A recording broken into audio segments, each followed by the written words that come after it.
So, they're not exactly the Earth's mightiest heroes, but over a 10-year run, the West Coast Avengers had some incredible and controversial adventures. Let's dig into a mystery box filled with the West Coast Avengers. Hey y'all, and welcome back to Carbon Scoring, the best place for comics, history, and action figures. And today, we're gonna prove it because this is a combination mystery box, history box. By the end of this video, you're gonna know everything you need to know about the West Coast Avengers. And there is truly only one place to start, and that is with their founder and leader, Hawkeye. So I've got some Hawkeye figures right here on top of the box. Let's grab a few and take a look, beginning with the original Marvel Legends Hawkeye figure from Toy Biz.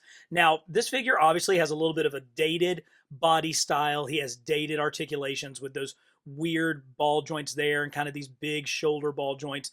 But let me tell you, this was a really, really good figure for the time. That head sculpt really captures the comic look of Hawkeye. I love it. And the little bit of kind of softer plastic for his tunic allows him to get into some great poses. Plus, he does have that articulation that Marvel Legends made famous. This figure also came with a quiver that is more of kind of a square sort of quiver. You can see he actually has a bow folded up here and sculpted onto the back. But what was cool was you could actually put some of the individual trick arrows that came with the figure into his quiver. And one of those was the coolest arrow ever. The one that had Ant-Man right on the arrowhead, just like the famous cover of the Avengers. So this was a cool figure, but certainly as time and technology has gone on, we've seen even better advances. Next up, I have another really classic looking Hawkeye, this one being from Marvel Select. Now, unfortunately, because this is a Marvel Select figure, it's not in scale with the rest of our Marvel Legends. It's more of in a 7-inch scale. I like the fact that his quiver is on a strap that kind of goes around his back, and you could put arrows in this one as well, so that's actually a pretty cool touch. The biggest thing that I love about this figure is this head sculpt. I think that this really captures the artwork of John Byrne, who, while he never really did like a huge Avengers run, his art is just such a definitive look for Marvel in the 1980s that this one really brings all of that home for me. So not something that I can put in a display, but a cool figure nonetheless. Next, we move to a more modern version of Hawkeye, and this is kind of his modern comics look. You can see the kind of wing flaps on his mask are a little bit flatter, a little bit closer to his head. He's got sort of the armored look up and down his arm, whereas this arm is still open and free. Still kind of the same basic Hawkeye costume with the tunic, but of course this one is a much firmer plastic, so you're not going to get as much articulation out of it. Here, there's just not really any room to stick an arrow into this quiver. I looked this up. You know, this is much more of a modern looking Hawkeye. I wondered if this was actually the version of Hawkeye from Dark Avengers, who was in fact Bullseye playing Hawkeye, but I don't believe it is. When Bullseye is dressed as Hawkeye, he has the purple sleeves on both sides. So I think this is more of just a modern comic Hawkeye. Then we got the figure that I really thought would be kind of my definitive Hawkeye moving forward, and it's this kind of classic comic version. This came on the retro card back, and you can see it's the same figure that we just looked at with the modern version, but he's got both of his arms out, which looks much more like what he looked like throughout the predominant run on Avengers and West Coast Avengers. The colors are a little bit more bold. He still has kind of the limitations, but that's clearly a Hawkeye mask. Great arrow, great quiver, and honestly, if you told me this was the last Hawkeye figure that I was ever going to buy, I'd have been happy with it. This would have, fit nicely with the rest of my Avengers display. Until the 60th anniversary Hawkeye, which just came out, appeared. Now, this is now our definitive version of the Avengers Archer. Much bolder look with this mask. You can see how the tips come way out. It's much more expressive. He does have kind of the strap going across here, and even though it actually doesn't connect to the quiver, it gives that motion and that look so that when you get him into different poses, you can see that. Obviously, the colors are a lot brighter, way more comic accurate, much more like your 60s through your 80s Hawkeye figures. He's got great scaling up here on the top. Of course, he's got his arrow. He did come with an additional arrow that can fit into his hand. Unfortunately, the one thing I wish they had done is given us the opportunity to put that in the quiver, mostly just so that it didn't get lost. But this is absolutely what I think of when I imagine 1980s Hawkeye, the guy who was leading the West Coast Avengers. But this wasn't all. Not only did we get this incredible definitive figure, great articulation, but he came with his sky cycle. And this thing is just perfect. Look at, first of all, it's big. I mean, it like really does hold Hawkeye really well. And he has soft goods for his lower tunic so that he can sit on it without any kind of problems. But I just love the fact that this makes absolutely no sense. You know, I have friends that are aeronautical engineers. They would laugh at the thought that this kind of giant, you know, sled motor scooter would possibly fly. But who cares, man? It's comics, and we're going to dig into some of the history of the West Coast Avengers. The West Coast Avengers started life as a 4-issue miniseries written by comics legend Roger Stern, with art by Bob Hall and Brett Breeding. Vision was the chairman of the Avengers, and he tasked Hawkeye with starting a California branch. It was a huge opportunity for Clint. As a character, he had always been a wisecracking smart aleck living in Captain America's shadow. This was Hawkeye's chance to show he could lead, and he put together a team consisting of his wife, the spy Mockingbird, feral female Tigra, the invincible Iron Man, and Hollywood stuntman Wonder Man. The team faced off against such heavyweights as The Blank and Gravitron. Not exactly Ultron and Kang, but you gotta start somewhere. And in the Mighty Marvel manner, much of the conflict was inside the team, such as when Iron Man revealed himself to be James Rhodes instead of founding Avenger Tony Stark. Let's take a look at figures of some of the other founding members of the West Coast Avengers, beginning with Mockingbird. Now, this Mockingbird came in the recent 5-pack that was just released, and I have to admit, I really love this figure. Now, I saw all the criticism when this was first announced and the promo photos came out, and people were like, are you kidding me? She doesn't even have the costume that she was wearing in the initial issues of West Coast Avengers. And that's absolutely true. You know, that those had kind of longer pants. The sleeves came all the way down. They do billow out here at the elbow, but those kind of came all the way down to her wrist and billowed out. And I get that. And so it kind of made me think, well, like, if she's not wearing the costume from then, what costume is she wearing? And it turns out this is the one that is from John Byrne's run later in the book. And really, as an action figure, I think I like it better. I think I like the, you know, exposed legs. I love how clean the white and the blue are against each other.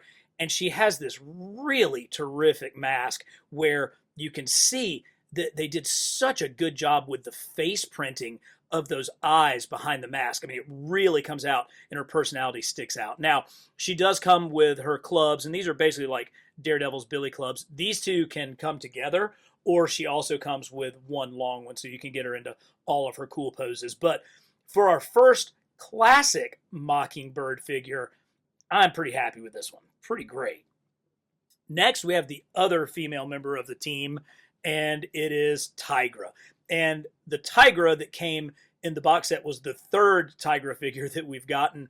But the other two are, they kind of are like, you know, Little Red Riding Hood. It's like, this one's too yellow, this one's too orange, this one's just right. And I gotta admit, I am a loyal Clemson Tiger alumni, and I'm usually pretty happy with the color orange, but this one really is just way, way, way too orange. This is the one that came on the retro card back. So I'm glad that we got a new version. I like that the hair is flowing. Her kind of feral face is a little bit angrier. And then the claws are really, really nicely done. Plus, she did come with a alternate sort of plain head sculpt. It's in a Ziploc bag over here.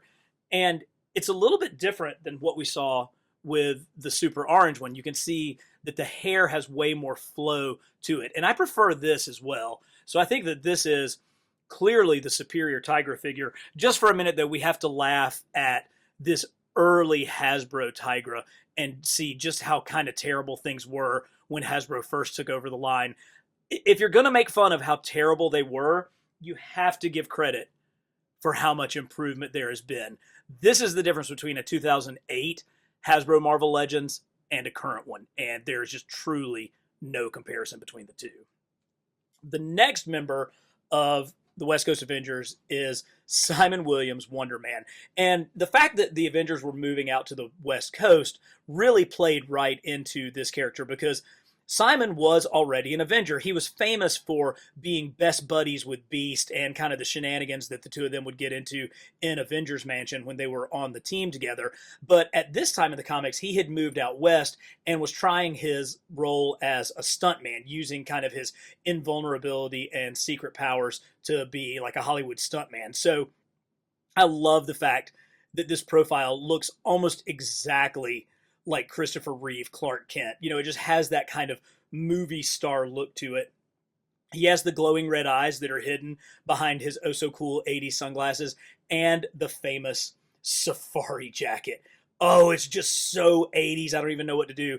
Plus, they gave him his belt with his jet boosters on it so that he can fly. Now, we'll see more versions of Wonder Man as we go along, but for me, this was the very first Wonder Man that I ever saw. This is how I was introduced to the character, and so this is my definitive Wonder Man, and I'm so psyched that we finally got one in plastic. Oh, it's great. The final original member of the West Coast Avengers was James Rhodes as Iron Man. Now, this was a time in the comics where Tony Stark was really struggling with his alcoholism, and he had lost everything. He had lost Stark International, he had lost his friendships, and Rhodey had taken over in the armor. So I put one of the War Machine heads on one of kind of the classic 70s and 80s Iron Man bodies. Now, we've seen this body a number of times. It's the one that was used for the 80th anniversary Wonder Man figure, and I mean, this is a very good figure, but somehow the gold just doesn't work for me. Plus the yellow here is just a little bit off. It feels a little bit too Alex Ross, and I know they were kind of based on the artwork of Alex Ross, but it kind of loses some of the comic booky nature of it. And so when they re-released it with more true to comic colors, I was like, oh great, this is going to be my definitive kind of classic 70s and 80s Iron Man. But that blue here, just, that's not it. It kind of blows it. In every comic we have, it's much more yellow. And so, truthfully, I had to go and dig into the Wayback Machine to another of Hasbro's earliest Marvel Legends figures. This Iron Man that came in a 2-pack, I want to say with like Maria Hill. But what I love about this one, he's maybe a little bit small. He's maybe a little bit thin in the armor. And of course, some of the articulation doesn't really stand up to today's standards. But where it gets things so right is the colors. The yellow is perfect. The red has this like vac metallized look that is just so terrific. I mean, you can see how it really shines, and particularly how it shines compared to just the regular red plastic. This is really still my favorite Marvel Legends classic Iron Man. Even though maybe he doesn't scale quite as well as some of the newer ones, the metallic red and the yellow, the way they pop, it just kind of, it overrides all of that for me. But we have gotten one that's even better, and it is the Mafex classic Iron Man. Now this takes everything that we've just talked about and puts it together with proper proportions. It's not that different from the 80th anniversary body. He does have his power pack right there, the batteries. He comes with all kinds of different hands. I really like kind of the way that there's like a glass cover over his repulsor beam there. The head sculpt is just Bob Layton perfect, you know, kind of the classic 80s Iron Man artist. Great articulation. He even came with interchangeable feet that had the roller blades, the little wheels on them. It was just the roller skates. So cool. So for me, for right now, I think as far as the best classic Iron Man, I got to go with this one from Mafex. The popularity of the miniseries led to quickly greenlighting an ongoing title, but even in the short time between the two series, there were changes in the lineup. Tony Stark was back in the armor, now the Silver Centurion, and Wonder Man had a major costume change. Plus, Hank Pym shows up at the front door offering his scientific assistance, but not his superhero persona. And yes, now they had graduated to fighting Ultron.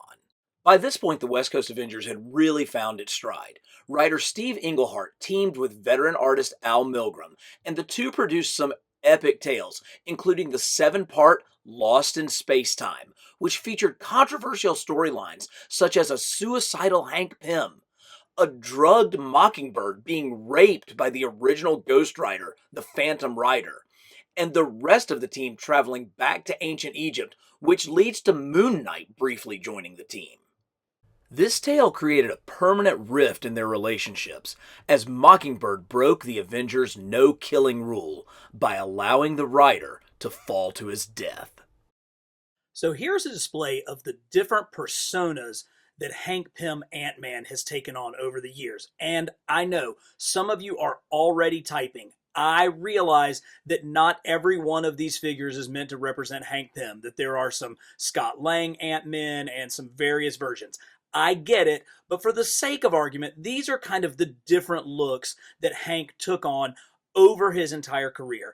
And we've been really thankful, very fortunate to get so many of these different versions. I mean, everything from tiny, tiny little Ant-Man figures, just like so tiny he won't even focus on the screen, all the way up to Hank in his lab coat, to Hank when he took on the Goliath persona, and I think Hawkeye took on this for a little while because, anybody can use some Pym particles, to some of the versions of Giant Man, including the incredible Toy Biz Build-A-Figure Giant Man, which truly has one of the absolute best facial paints of any Toy Biz figure that we've ever gotten. Now, there's a lot of rumors that our next HasLab could be a Giant Man, and that would be cool, I guess, but I'm actually really, really happy with this one in my collection. But, Hank had a lot of, personality issues, and not really multiple personality, but he struggled a lot, and much of that was manifested during his time as Yellow Jacket, where he really kind of went over to the dark side and kind of let the evil aspect of his personality take over. We got this we got this Yellow Jacket from Hasbro. Of course, it's one of the early Hasbro figures with the funky knees and the stupid hips. I do have one that doesn't have a broken antenna. He's on display down in my Avengers display, but this one is here. We did actually get one from Toy Biz, though, technically. We got a little tiny Yellow Jacket that attaches to the back of Wonder Man, and we'll see that here shortly, but we got those two versions. But what Ant-Man has allowed is for me to make one of my absolute favorite display pieces, and that is this. The Ant-Man where he's actually transforming down. He's shrinking down. So this is the newest Ant-Man figure, the one that I believe was a Walmart exclusive. And then I've used other Ant-Men from across time, and it creates this just really cool look where Ant-Man shrinks down. So a very choice opportunity to take advantage of it. But this new West Coast Avengers box set actually gave us Hank Pym. The first time we've really gotten Hank in his jumpsuit. Now, this figure reuses a lot of different parts. I think these are maybe Red Skull legs. These may be like Dormammu arms. Hank's a little thick across this chest piece. I'm not sure if this chest piece is new, but he was a pivotal part of the West Coast Avengers story, and he did it without really doing any of his super-powered stuff. He just was there with his brain, and it was a little bit of a redemption arc for a failed character, and he was certainly somebody that I enjoyed reading in the books, and I'm glad that now we can add him to our West Coast Avengers collection. Now, I mentioned that there had been a couple of changes to the original cast of the West Coast Avengers from the time that the miniseries ended to when their regular comic began, and one of those was a change in Iron Men. Yes, in issue 200, I believe, of the Invincible Iron Man, Tony Stark was back in the armor, and he switched from the classic red and gold to his Silver Centurion look, one of the more popular looks for Tony over the ages. And thankfully, this figure was captured in plastic by Toy Biz back in the original line. I have always loved this figure. I love how boxy it is, how huge this backpack. It actually came with like an attachable rocket that went over the top. You can see that the plastic has kind of had a rough time over the years, but this is still a really good figure. It's built on that original base Iron Man body from the very first line of Marvel Legends figures, just with some added details. Plus, Toy Biz always gave us value, and there he is. There is a Tony Stark head sculpt hidden underneath that Silver Centurion mask. So a really, really cool figure, but this was redone in the Marvel Legends line with a pretty classic looking figure. You know, this was in the Walgreens exclusive line of figures, and it certainly kind of represents that Silver Centurion look. He's got the triangular shoulder pads, the changed chest plate. He does have a bit of a backpack back here. You know, it's silver and red. I don't think the red is nearly as good as that metallic red that Toy Biz used. I actually think I still prefer this figure, even with all of its goofy anatomy and proportions, over kind of the blandness of this figure. But thankfully, in the new 5-pack, we got a more comic accurate version. Now, not necessarily accurate to the Iron Man comics, but more accurate to the West Coast Avengers, because the way that Iron Man was colored in that series, it was a lot more of the white on red. And I think that the white actually helps to balance out some of the plainness of the red and actually makes this a more appealing looking figure. I like the articulation of the head. He does have a pretty good bend all the way around, lots of double joints everywhere. So this is a pretty worthy white Silver Centurion armored Iron Man. The other major change to the founding members was with Power Man. He had left behind his classic 80s safari coat for a much more traditional superhero jumpsuit with his big W on the chest, which kind of called back to his oh-so-zany original costume. He still has his rocket belt so that he can fly. But man, this figure suffered from being on one of the worst Toy Biz bodies ever made. It was, I think, originally designed for the Black Panther, and so it has this really rough-hewn texture that is not replicated anywhere else. It's not really on the pants. It's just kind of across the top here. It keeps the W, the paint from the W, from really sticking in. That's a decent head sculpt for Simon. I mean, he looks tough. He's a buff body. You know, these butterflies are, they're kind of okay. But the cool thing about Toy Biz is they would give us some variants, and you'd have to hunt them down, but you could find them. And one of the variants for the line was this powered up version. And I love this because I think it really does represent a whole new figure and a completely different version of Wonder Man. It still has that rough body, but for some reason the W stands out so much better on this blue-purple translucent plastic. It also really makes the belt pop, and you can see he's got those painted in eyes that really give that glow. This is a cool variant, and as you can see, he comes with an attachment so that you can attach that Yellow Jacket figure to his back. So you've got two kind of 80s Avengers teaming up here in one figure.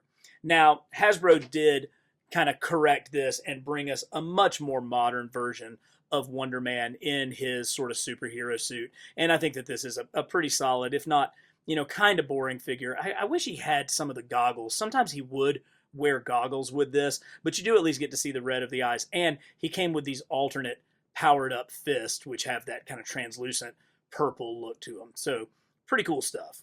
Now, I also mentioned that epic Lost in Space-Time 7-part storyline, and as the West Coast Avengers continued to go farther and farther back in time, they actually ended up in ancient Egypt, which brought them into contact with Moon Knight. Now, Moon Knight was kind of investigating this from our current time frame. The story was actually running across like 7 different time frames at once, but it did lead to Moon Knight being a part of the West Coast Avengers, at least briefly. Now, this is a little bit of a kit bash, a little bit of a thrown together figure here. This is the Walgreens Moon Knight, because I think that that's a terrific body for Moon Knight. I always love the black look because that's kind of how Bill Sienkiewicz, the classic Moon Knight artist, drew it. But I wasn't happy with the cape that came with that Walgreens Moon Knight. So I took the cape, the hood and the cape, off of the original Toy Biz figure because I loved the way that they scalloped around and created that crescent look to give me what I consider to be the definitive 6-inch Marvel Legends Moon Knight. With issue 42, superstar writer-artist John Byrne took over the title.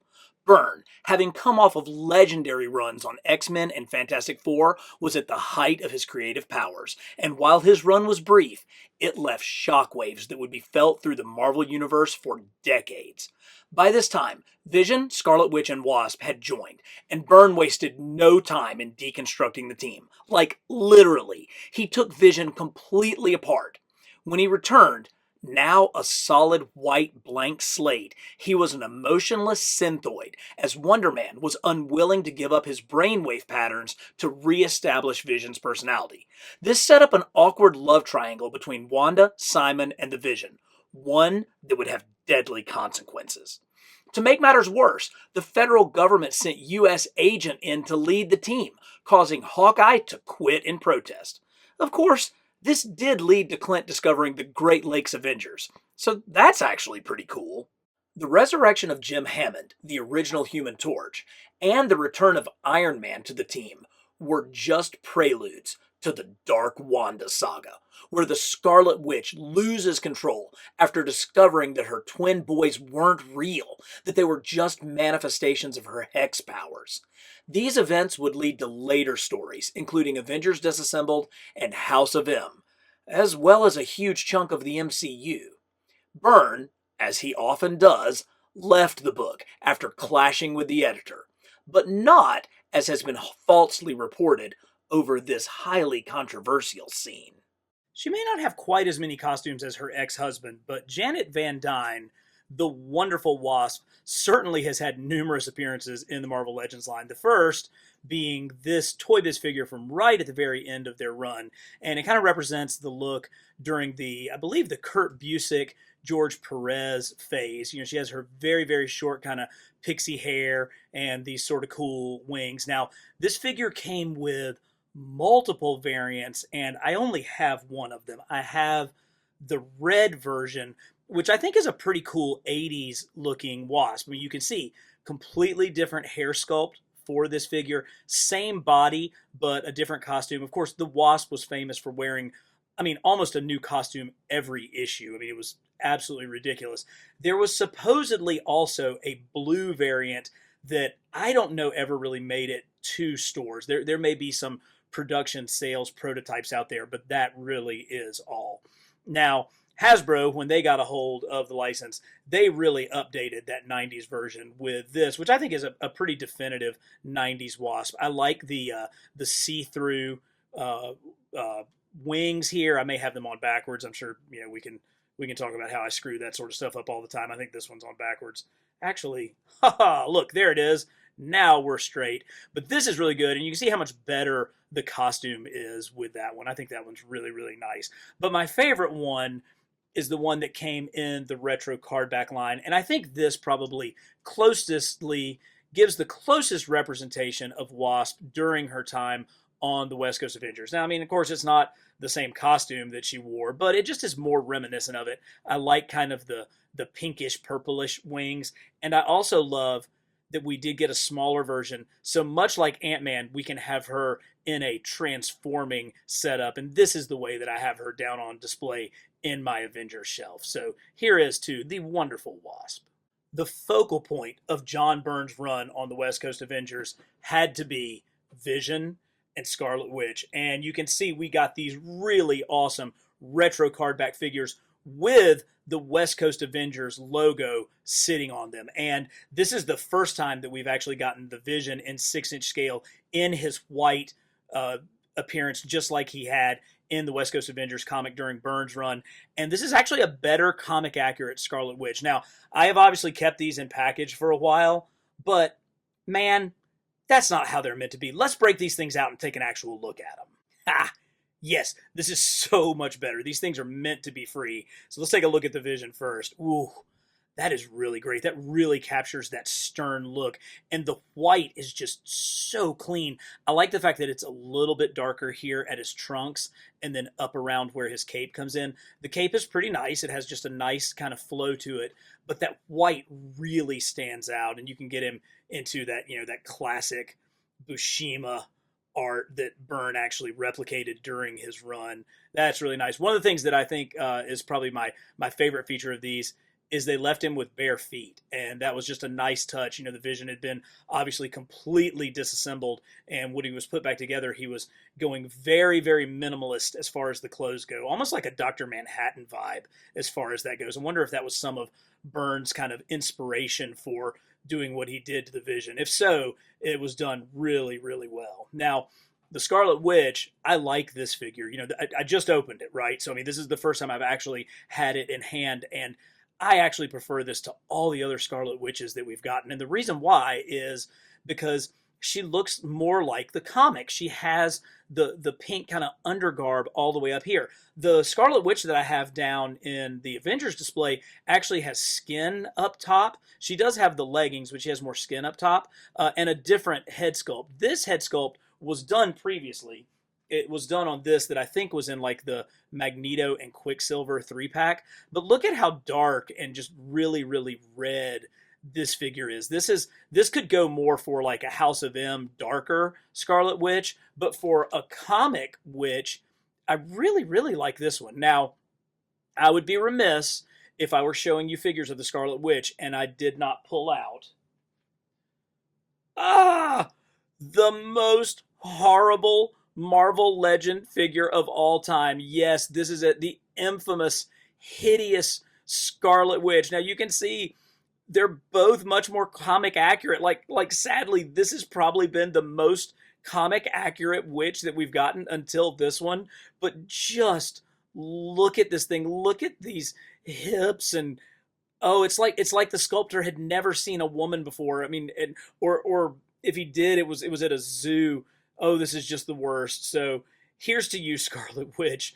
Oh, I'm so thankful that the West Coast Avengers brought you some justice. One other cool addition to the West Coast Avengers mythos that John Byrne brought into his run was the original Human Torch, Jim Hammond. Now, that's not who this figure is. This is Johnny Storm, the Human Torch from the Fantastic Four, from the phenomenal Diamond Select line of FF figures that we've been getting. If you haven't picked these up, I highly recommend it. But Torch actually is one of the coolest of all, because if you take off the little 4 symbol on his chest and you pop off his head, he actually came with a second flaming chest piece and an original Human Torch head sculpt. So by switching this out, and if you're lucky, popping this on, you actually get an original Human Torch figure. And to my knowledge, this is the first one that we've really gotten in either the Marvel Select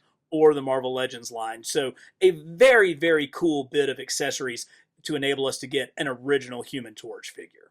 Perhaps the most controversial addition to the West Coast Avengers was U.S. Agent, and this was his first figure kind of early in the Hasbro line. You can see they just took Captain America's shield, even with the star on it, and just repainted it. It's obviously just kind of a Captain America body that they've sort of redone. They did give him a big grumpy face because he is Mr. Grumpy Face. I think we can all agree on that. But then here, just very, very recently, we got a nice update. Again, super grumpy. I like that, but with a far more accurate shield. So this is clearly an improvement over what we had gotten before. Much better base body, stronger figure. I don't really care if things have pins when they're all the same color. That just doesn't bother me at all. I think this is a pretty strong U.S. Agent, and of course, he's pissed because that's just what U.S. Agent does. Now, Tony Stark did come back to the West Coast Avengers during John Byrne's run, and he did it wearing one of my all-time favorite armors. I think this one's generally called the modular armor. I may be wrong about that. I know that I was reading Iron Man's solo title during this time, and it was being drawn by Butch Guice and Bob Layton, and it just was gorgeous. And so this has kind of always been a real favorite of mine. I love the cutouts at the boots and at the gloves where the gold shows through. I love kind of how broad these shoulders are with the big shoulder pads and the giant red symbol there. You know, this was actually, I think, the return to red and gold after the silver Centurion armor. So it was kind of a neoclassic look for Iron Man. Maybe that's what this one's called, neoclassic. We have gotten another version of this that has even bigger boots, almost like the crazy Spawn manga style boots. But I really like this one. I like the way that the gold is really kind of that super pearlescent plastic. That's just a really, really cool Iron Man figure. The West Coast Avengers title lasted for like 102 issues and 10 years. And so there were some characters that kind of came and went toward the end of the run. And one of those was Julia Carpenter's Spider-Woman. Now, this Toy Biz figure, it can give Wanda a run for her money as far as worst figure ever. I actually looked at this waist. I'm like, oh my gosh, it's backwards. And so I tried to flip it around. I'm like, nope, that's her butt. This is supposed to be the front of this figure. I mean, look, you can't get the legs straight. Who knows how long these arms are? She has like a 12-inch waist and, you know, splotchy paint everywhere. This is just terrible. This is just absolutely terrible. Now, the good news is they have given us a newer Julia Carpenter Spider-Woman, you know, in the meantime. But in the box set, we got really the definitive version, and that big 80s hair swooping around. Oh, she looks like she stepped straight out of the pages of Secret Wars. And, you know, this is a great figure on the new female pinless body all the way around. Much better articulation, double jointed elbows, double jointed knees. This is what I hope. This and the new Black Widow figure are what I hope the future of female Marvel Legends looks like. Just such an awesome look. And that, you know, as a guy who was a teenager in the 80s, I got to admit, I got a crush on any girl who's got this great blonde 80s swoop of hair right here. I know that we you know, took part in personally destroying the ozone layer with all the hairspray that we used, but man, I'm telling you, it was worth it. Quick shout out to my channel members who really helped make all of this possible. In addition to getting early looks at videos, they also get exclusive unboxing videos and generally just keep my spirits up as I continue this journey on YouTube. But for everyone else, if you're interested in the best in comics history and action figures, subscribe to Carbon Scoring.